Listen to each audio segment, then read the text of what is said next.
in life, something always goes wrong. It's very rare that what you decided you wanted to do in life is what you're doing now.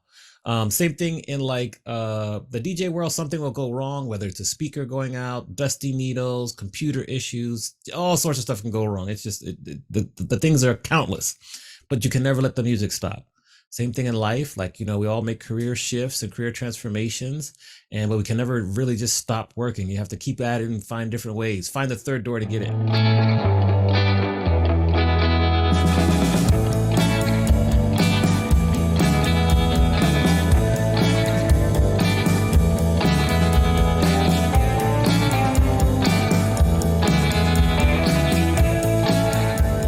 Welcome back to Beyond Common Business Secrets. I am so excited to share this amazing guest that we have with you today. Amani Roberts is a Washington, D.C. born and bred creative, graduate of Howard University, who has been a DJ since 2008.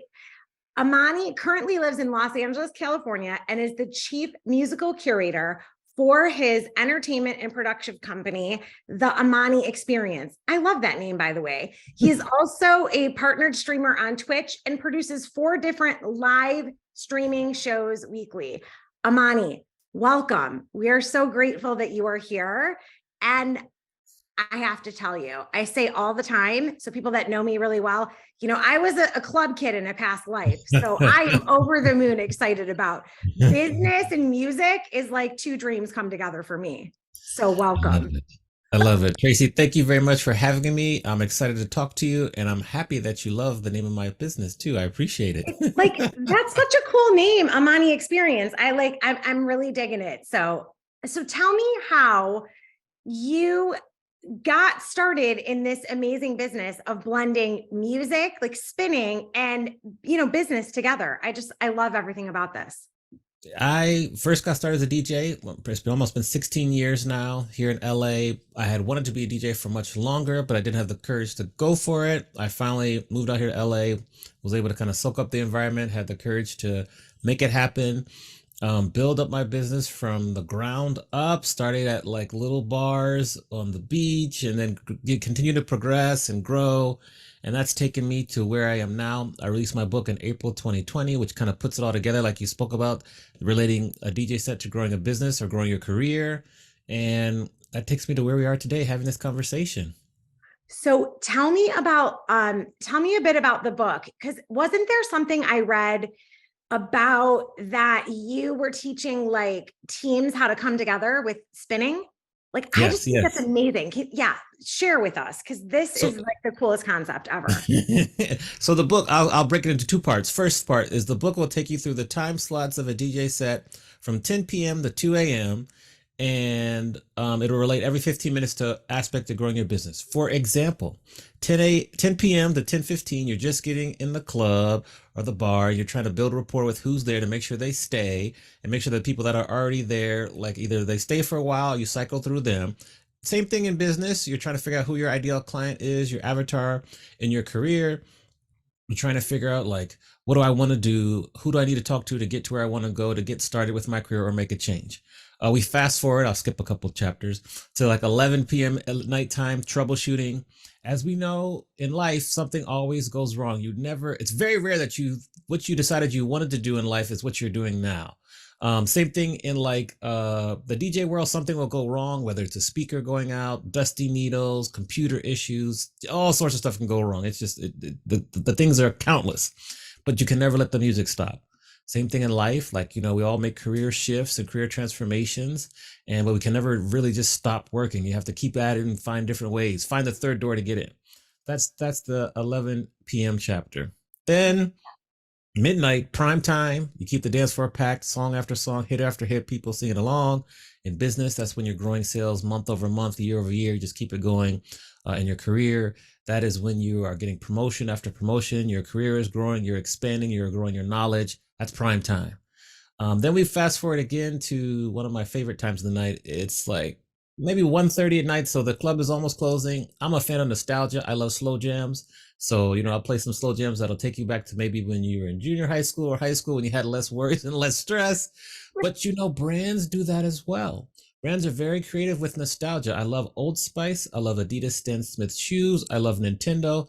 They use an element of nostalgia to recreate themselves, to open up themselves to new markets. So that's 1:30 time period. Then the club is over. You're going home, but we always need feedback. How well did we do? I was fortunate that I also drove for Uber during kind of the heyday when I was in the clubs. So I would leave the club, I get in the Uber, turn it on, and very frequently I pick up people who were in the same club that I was DJing at, and we take them home, and we would ask them, "Well, how'd you like the club? What'd you think of the music?" And at the very end, I would reveal, "Oh, by the way, I was a DJ. Thank you for your feedback." Um, and so that's feedback. We need feedback with our business. We need feedback with our career. That's how we grow. That's the book. So I'll pause there, and then I'll answer your other question after that. I love that you were like the secret squirrel on how to get your feedback. That is genius. Yes. Well, Yes. because that really makes you really like when you are receiving it and people are so open because they don't know, Exactly. that is amazing. I love that you did that. And Yeah. it's smart, Thank you. Thank you. make And then money your two ways second question. from a business Exactly. standpoint. You're smart. You're smart. Exactly. Then your second question, I'm trying to remember because I was so caught up in telling the story, was um first you asked about the DJ business, and then what was your second question? Remind me again. Oh no, I had asked how it all like came together, like how you Okay. put that together in the book. Yeah. So I talked to you about that. That's the book. Um and I love it. It makes sense, and people are so surprised. It has a very good correlation. So there we are. So what type of business are you currently operating? Because obviously this can go in lots of different directions. So tell Yeah. us about what you're working on now. So my business, what I do now is I'm a DJ. So I DJ all over the world, MC. I also am a professor at Cal State University Fullerton. So I teach. And then you asked about the team building. So the Oh team building, yes, I yes, did that's what ask. you asked about the Yeah. team building. I'll come into, and do a workshop at a business when they're looking to kind of do a unique team building activity. I'll bring the turntables and we'll kind of set it up where first thing you have to do is, and I'll ask you, Tracy, let's create a DJ name for you. Think about who you are, what personifies you, what is your DJ name going to be? And then you think about it. So think about it. And then the next step is, it's kind of good. We're here in March now, March 2023. What's like your theme song when you're walking up, or the first song you're going to play at every kind of set you do to set the mood, but also let people know this is who I am? What's like your theme song? And then we continue on with this activity. It's usually in groups that go to tables. We say, okay, you're going to think about a record label. Like, what's your label? What's the symbol? What's the logo? And these different activities, we take people through probably a 2 or 3 hour activity. Just really help to open up people's minds, use music to kind of cross over any barriers, and just have people take their guards down. And it's a really interactive, creative activity, brings teams together. That's the team building activity right there. I love that. That's amazing. Yeah, that is so fab. So I'm really going to think about what my DJ name is, and I'll Yes. really get back to you because that is Okay, a get back to me. cool Yeah. exercise. I love that. So tell me, you said that you're a professor in Fullerton. Yes. So my best friend in the entire world lives in Fullerton. Okay. I absolutely love walking in that neighborhood, like right by where the school is. I love it. Yeah. Yeah. So that is so like such a small world. I love that. I was like, that's amazing. So tell us what you teach at Fullerton. I teach in the School of Business. I teach a variety of 4 classes. This semester I'm teaching, it's called Entertainment Operations. So we go behind the scenes in terms of how films operate, kind of the behind the scenes with films. We talk about the music industry. We talk about TV. So TV, film, music industry.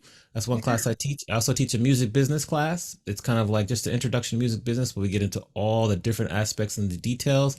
And then I teach a kind of a capstone class. It's a strategic business seminar. It covers kind of some of the top performing businesses, how they're performing, what businesses are looking for, because it's like the class that all seniors take right before they graduate, where they use all of their knowledge to kind of answer the case studies. They do a big presentation.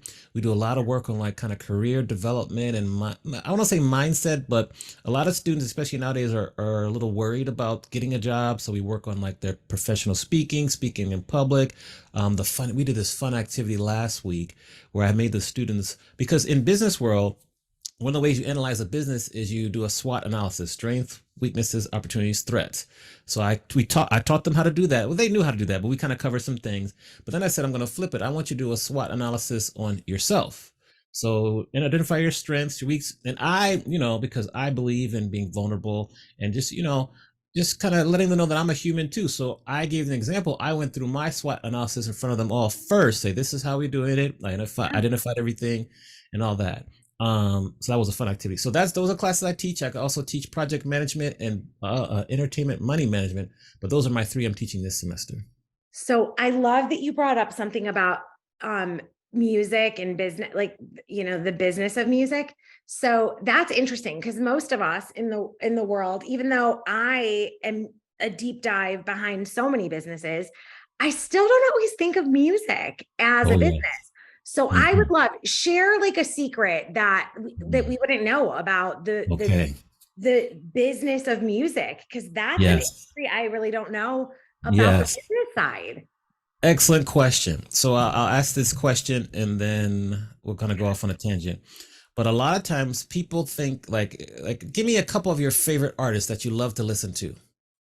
A couple of favorite artists. Oh, that's so funny, because I like so many different kinds of Well, music. just pick a few. Pick a few. Who did you listen to earlier today?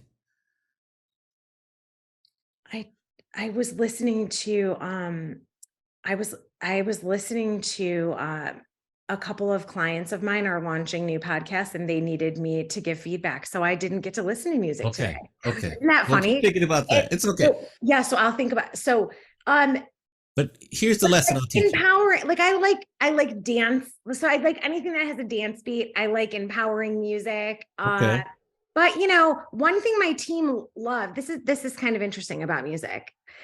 One thing my team loved when I still had a salon before I sold it was that, I could put my hair back in a ponytail and bust out some gangster rap, and we would clean at the end of the day together. And they were like, "Oh, all this?" Yes, I do.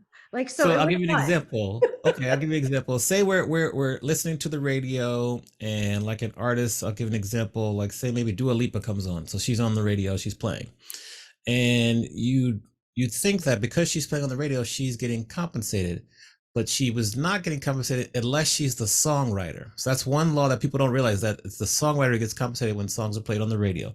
Then I love Taylor Swift for many reasons, but one of the main reasons I love her is she's an advocate for the music industry, and she's an advocate for teaching people about that.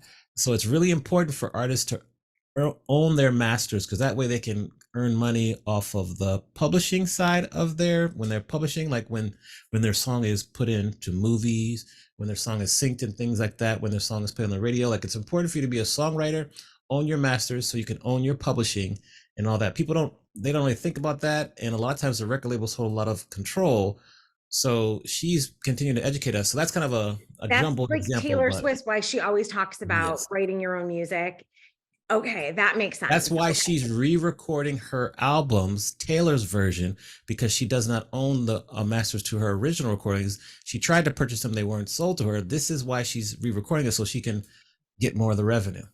Okay, so that's a quick. That's a kind of jumble, but that's a quick music lesson there. So if you sing someone else's song, and it's played all the time, and it's a #1 hit, and it's your voice, you're not getting paid on it?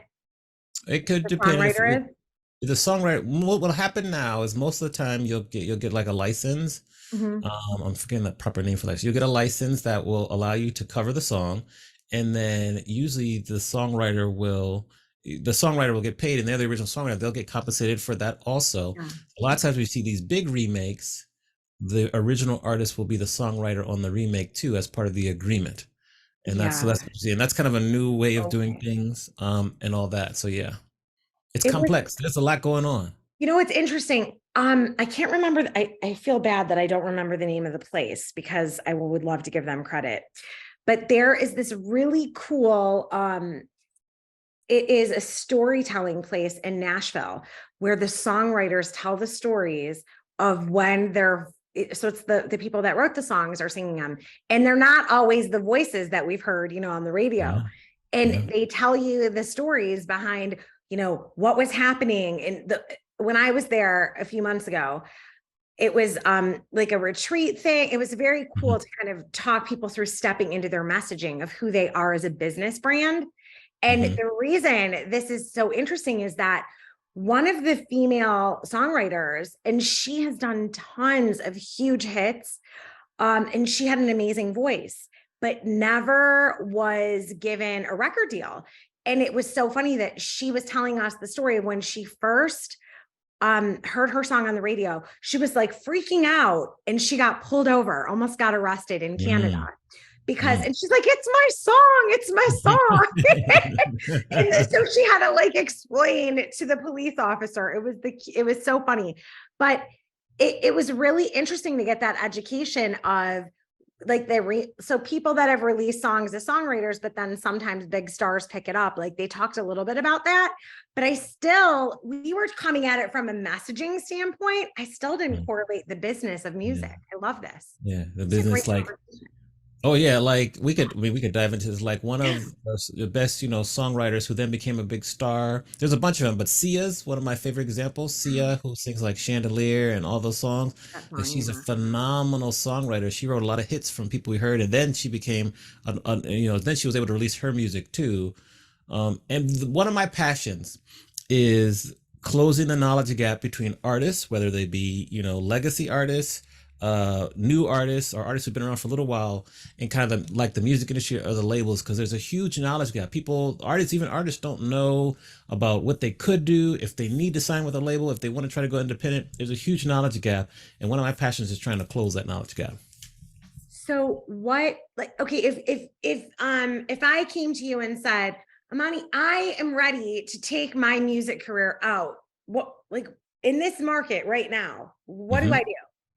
Well, we would have a conversation, and we would say, well, how's your following? Do you have a strong following? Do you have a lot of loyal fans with you? Because if so, and if they're going to kind of support you and follow you and purchase what you're putting out, you might want to start off independent as you continue to grow that following so you can keep more of the money. It will be a much longer and a much more difficult road, but you will own more of your work. Now, if you say, no, I really want to kind of, I need labels help with marketing, with promotion, then I say, okay, it's time to, look at some labels, see which one makes the best fit, and go to them, because labels are extremely powerful. They can get your song on the radio. They can get you placed in like movies very quickly, but you have to give up the ownership of a lot of what your art is. And so that's a conversation that we would have right off the bat. What's important to you? How's your following? What do you want to do? And then we can proceed from there. I would educate you on both options and see, because for me, I'm pro artist. I want the artist to do what they feel is best in their interest, but I want them to know what the options are and what kind of the repercussions are, they will be giving up, or how it will be very difficult if they choose to go the independent route. I love that, what you're saying, because that's so much about the same thing that we do for all different types of business owners. So when people come to me about their book, like, should you self-publish it? Or do I want to get an investor? Same thing. It's like, what's the following? How long can you go without income? Like, before you birth this business baby into the world. So I love, that's funny. I never would have thought of, like, you just always think of music artists as like they're stars, and like, it's like a big deal. It's a big deal. It's a lot of work. Just how you just mentioned investments. Like I always teach people, when you hear about music artists getting like a $500,000 advance, that is a loan. You have to pay that back. They have to recoup on their investment. Some people get confused and think, oh, that's like a signing bonus. Same thing in publishing. If you get an advance from a publisher, you have to pay that back because they're doing work for you. And so they have to recoup their investment. And that's a concept that's very simple, but people don't realize up front. Even artists might not realize that. That's why they go buy like homes or cars or things like that, when really they need to recoup that quickly, so then they can take home more of the revenue. Right. Like, you need to go sell your stuff. Yeah. Like, we always bring it back down to things and stuff. That's all we're doing in business. We're selling our things and stuff. That's it. Yes. Simple. Yes, exactly, Tracy. Right. It's just like, we tend to overcomplicate it, but I love, like, that's the thing too. It's like, we've been having these conversations a lot lately.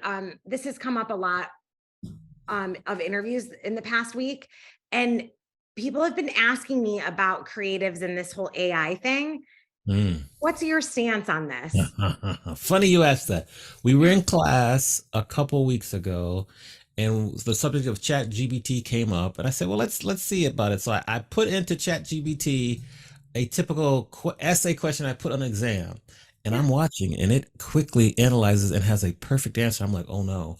And so the students were like, they were kind of, we were talking. So I said, "Well, let's see." I said, "Okay, my book. Let's see if it can summarize my book very quickly." I put in, tell us what this book is about. DJs Mean Business by Amani, and it quickly summarize it very accurately. I was like, whoa. So I say that to say that ChatGPT still doesn't have a personality. It's still, not a living, breathing human. So it's a resource. It can be a resource for us. It can make our lives easier. It can help us do research quicker. It can help us maybe write our resumes or LinkedIn profile bios a little bit better. But I don't think we should be afraid of it. Like, this is like the next kind of segment in the internet. So we need to Yeah. figure out how we can use it, and just, don't be afraid of it. It's good. You asked that question. Let's talk about it. Let's see what we think, and just don't let fear think, oh no, my job's going to be eliminated because this, because some students do feel that way. And I'm like, they can type out a response, but you need a human, like human interaction, eye contact, all sorts of things help. So that's my answer to that. That, well, you and I are on the same page here, because I'm like, it's a tool. Use it Right. for the tool that it is. Just like, where's the phone? We didn't know we needed these, right? We Right. have, the thing is that it's a tool to serve your life. It's Mm-hmm. not, it's the creative idea. Like, I'm sure it's so funny that you did exactly what I did. I was like, I put in Beyond Common, 12 Essentials for Success, like, and Mm-hmm. give me a book report on this. And it Yeah. spit out all the information. I'm like, interesting. That was what I did when I first started playing with it. And then I looked at it and was like, make it funny, say it with this person's personality, Mm-hmm. it can't get that. So that's where I'm saying, like, for the creative entrepreneur, business owner, songwriter, anybody, you still have to bring your artistic Yeah. human stuff to the table, and use it for a tool. So I embrace it. Let's have fun with it. Yeah. Yeah. That's my take on it. I agree 100%. Yeah, I'm like, it was funny though. I was talking to some of my older relatives, and they were like, oh, this is like the movies, it's taking over the world. And I was like, now let's break it down. You're not the tool, love. You're not the tool, auntie. We're using it as a tool. And Right. so when I explain it to them that way, they're like, oh, you're right, Trace. Okay, I'll try it that True. way.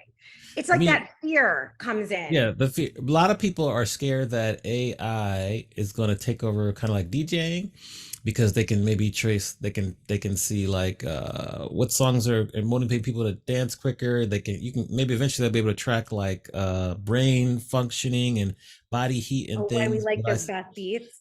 Right. But I'm like, that's all true, but it's just reading a crowd. You can't program a computer to read a crowd. If you like to see a person that's in the back of the room that's kind of nodding their head, and then they're starting to nod their head more. So what can you do as the DJ to bring that person to the dance floor? Like, a computer can't really figure that out. That has to take years of practice and testing out different genres and doing things, because you Yeah. still want to keep the people that are on the dance floor there, but you want to get this person that's in the corner over here. You want to get this person that's in the bar to come over here. And I highly doubt that a computer can do that with the consistency that a human being could do. That's so true, right? It's like, that is the piece right there. It can produce content, but what's going to give them that, where you can read that head tilt, where I always say, like, I know when people, with the response you're getting from another human when they lean in, I'm like, oh, I Mhm. got to remember that. I need to say that again. Yes. Yes. So it's like the Mhm. lean in moment, that. Yeah. Yeah. Oh, I could just talk to you all day. So Amani, what is what are you currently working on? What's in the future for you right now? In the future, I'm working on my second book, and this book is examining why there are no longer any Black R&B groups on the Billboard charts since about 2004. If you grew up in the era of, like, the Temptations, then you have like the Isley Brothers, New Edition. Then you get to the 90s with like SWV, TLC, Boys to Men. You get to the 2000s, late 99, early 2000s, you have Destiny's Child. But then after that, You look at the music charts now, like there are no like black R&B groups on the charts when in the past we would dominate the charts. And I'm not just talking about the R&B charts. I'm talking about the Hot 100 charts, the main things. Nowadays, you might see BTS, some K-pop groups on the charts. You might see like 5 Seconds of Summer there or whatever, the Jonas Brothers maybe. But back in the day, you used to have like Boyz II Men would dominate, TLC, That was Jagged when I was Edge. growing up. Those are my Okay. kids. Yes, exactly. But if you look at the charts nowadays, that is not the case. So that's what my main thesis and project was when I went to Berklee College of Music, and I'm just continuing the research that I did there to make it a book. I'm so excited about reading this. I hadn't even thought about that. Right. And now that you said that, I'm like, now you so like sparked my curiosity. I'm like, you're right. There isn't. And Yeah. I was not even aware. Many people aren't. It's just kind of Wow. faded away. So I'm trying to bring it back to light. I mean, All right. you I'm know, loving Boyz II this. Men in 1994, Boyz II Men performed in front of 150,000 people in Philadelphia for the Blockbuster Music Fest. In a month, in 30 days, March 30th, 29 days now, they're going to be performing in North Charleston in front of a crowd of 2,300 people. So it's like, how does that happen? To go from 150,000 people to 2,300 people, where other legacy artists like, Billy Joel, things like that, or what's my guys, and I'm thinking of another artist, they can still perform in crowds of like 20 and 25,000 people. But it's different for black R&B groups. We're going to talk about why, what happened. Yeah. That's very interesting. I cannot wait to read this and hear more about your Yeah. research. It's Yeah. amazing. Thank you. So, Yeah. Amani, how can our listeners get a hold of you, learn more about you? If they go to my website, AmaniExperience.com, and it's A like Apple, M like Mary, A like Apple, N like Nancy, I like Ice, the name, then the word experience.com, or follow me on all the socials, Instagram, Amani Experience, Twitter, Amani Experience, LinkedIn is Amani Roberts, Facebook, Amani Experience, twitch.tv/ Amani Experience. Those are kind of my platforms. Reach out to me. We'll have a conversation, sign up for my newsletter. That's how to reach me, and I appreciate the ask. Oh, well, thank you so much for being here. I could talk to you all day, and this was so wonderful. I'm going to be joining you for one of those live streams. I want to dance and do business. So All thank right. you so much for being here. Keep having the most beyond common day. I hope that everything in your business is growing beyond what your current reality is. Thank you.